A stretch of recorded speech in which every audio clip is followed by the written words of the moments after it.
Neftchi O'zbekiston Superkubogi sohibiga aylandi.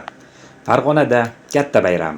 O'zbekiston Superkubogining hal qiluvchi uchrashuvi o'z nihoyasiga yetdi. Unda Toshkentning Paxtakor va Farg'onaning Neftchi jamoalari bosh sovrin uchun kurash olib borishdi.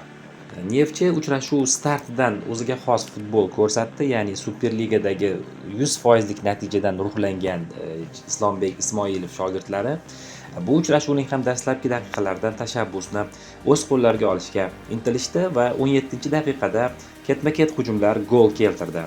Ya'ni Ratinho darvozabonning qo'pol xatosidan so'ng uchrashuvda hisobni ochdi. Va shundan keyin ham Neftchi klubi qarshi hujumda emas, aynan uchrashuvni nazorat qilish yo'lini tanlab hujumlar tashkil qildi. Yakunda O'zbekiston Superkubogini haqli ravishda qo'lga kiritdi. Uchrashuv statistikasiga qaraydigan bo'lsak, Paxtakor futbolchilari ko'p zarba berishdi. Ya'ni 13 ta zarba, ularning esa atigi 14 tasi darvoza tomon aniq yo'naltirildi. Neftchi vakillari esa raqib darvozasi tomon 6 bor zarba yo'llashdi. Ularning 2 tasi darvoza tomon to'g'ri bordi va bittasi to'g'ridan joy oldi. Ya'ni Neftchi vakillari ko'proq natijaga e'tibor qaratishdi.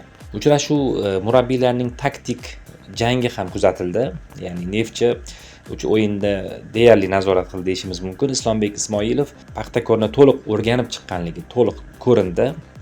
Ya'ni Paxtakor asosan qanotlardan hujumlar tashkil qilishga harakat qildi, ammo o'sha Paxtakorning eng kuchli qanoti bo'lgan o'ng qanotni Ibrohim Halil Yo'ldoshev yopa oldi.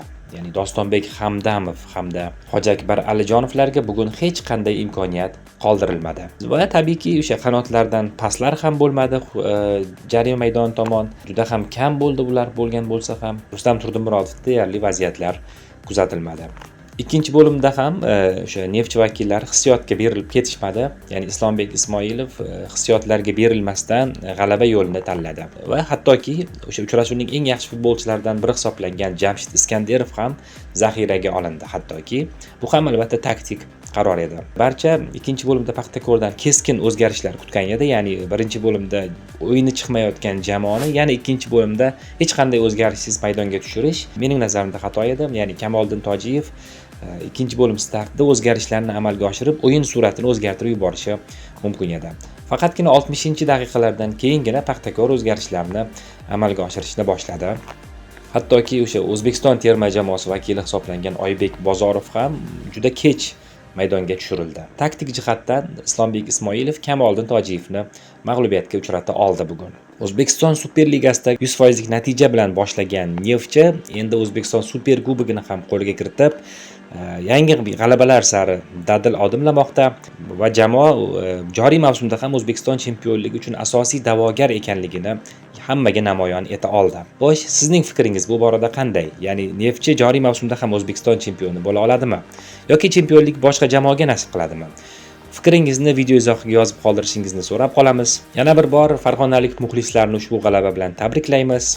Andijondagi Bobur arenada kechgan bahs to'liqligicha Neftchining nazorati ostida o'tdi va ular haqli ravishda Superkubok g'olibiga aylanishdi.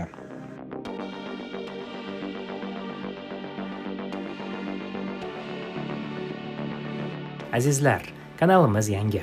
O'zbekiston futboliga oid eng so'nggi voqealar va yangiliklarni biz orqali kuzatib boring. Kanalga a'zo bo'lish va videoga o'z munosabatingizni bildirgan holda bizni qo'llab-quvvatlagan bo'lasiz. Obuna bo'lishni unutmang.